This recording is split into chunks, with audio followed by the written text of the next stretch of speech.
Welcome to scholar point मित्रांनो.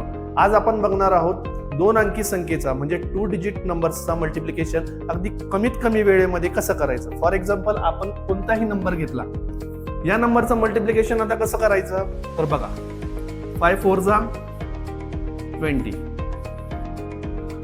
2 5 जा 10. आता यामध्ये काय करायचंय, क्रॉस मल्टिप्लाय करायचंय.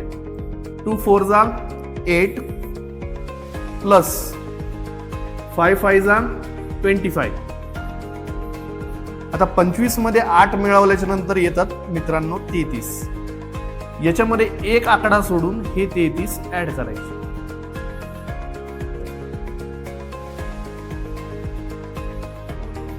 अशाच प्रकारे तुम्ही कोणतेही नंबर 2 अंकी नंबर जर का घेतले आणि त्याचं मल्टिप्लिकेशन केलं या पद्धतीने, तर अगदी कमीत कमी वेळेमध्ये